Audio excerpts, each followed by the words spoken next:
गेले अनेक दिवस मंत्रिमंडळाचा विस्तार थांबला होता, मात्र आज हिवाळी अधिवेशनाच्या पूर्वी नागपूरमध्ये विस्तार होतोय आणि या ठिकाणी अधिवेशन देखील होणार आहे। अधिवेशनाच्या आदल्या दिवशी या ठिकाणी मंत्रिमंडळाचा विस्तार होतोय आणि महाड पोलादपूर मानगावचे कार्यसम्राट आमदार भरतशेठ गोगावले यांचा मंत्रिमंडळ विस्तारामध्ये नंबर लागला आणि ते आज मंत्री होणार आहेत। आपल्यासोबत मंत्री महोदय काय नेमकं सांगतायत, आपण महाडकरच्या किंवा आपल्या संपूर्ण मतदारसंघातील जनतेला काय सांगतात नेमकं त्यांच्याकडूनच जाणून घेऊ। साहेब काय सांगाल आज आपण? पहिला संपूर्ण मतदारसंघातील तमाम कार्यकर्ते पदाधिकारी, युवा सेना, महिला आघाडी, महायुतीतले काही आमचे मित्रमंडळी, त्यानंतर माझे संपूर्ण ज्यांनी मला निवडून दिलं ते मतदार बांधव, महिला भगिनी, युवा सेना कार्यकर्ते, सर्व या सगळ्यांचं मनापासून पहिलं मी अभिनंदन करतो, त्यांना धन्यवाद देतो, त्यांचे आभार मानतो।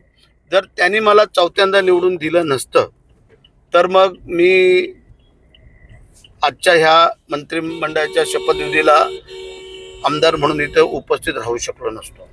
त्याकरता त्यांचे आभार। आणि मग ज्यांनी मला तिकीट दिली, निवडून आणण्यासाठी ताकद दिली, पूर्ण पक्षाचं पाठबळ दिलं, ते आदरणीय आमचे उपमुख्यमंत्री एकनाथ शिंदे साहेब यांचे आभार मानतो की आज त्यांनी मला पहिलं तिकीट देऊन निवडून आणण्यासाठी जी ताकद दिली आणि आता पुन्हा माझ्यावरती जो त्यांनी विश्वास दाखवला आहे, तर त्या विश्वासाला आज मी नमस्कार करतो की जी जबाबदारी मिळेल देतील ते मी संपूर्ण पार पडेल।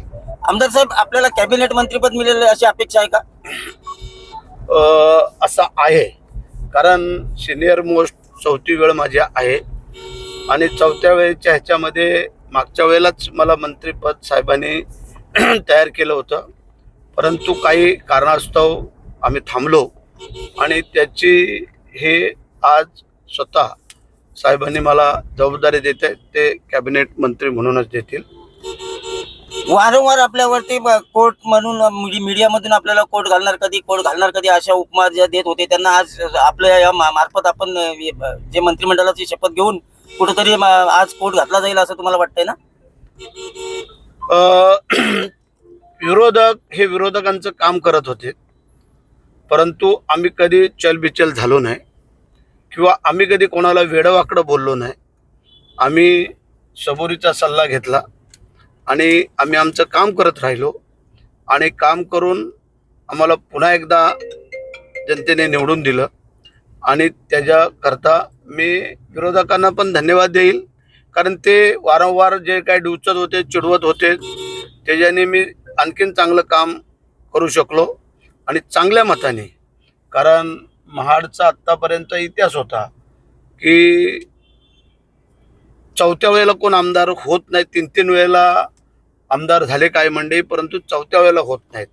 परंतु तो रेकॉर्ड भरतशेठच्या नावावरती जनता जनार्दनाने करून दिला आणि त्यामुळे मी समाधानी आहे। तर हे होते आमदार भरतशेठ गोगावले, आताचे आमदार आणि काही वेळानंतर होणारे आमदार भरतशेठ गोगावले।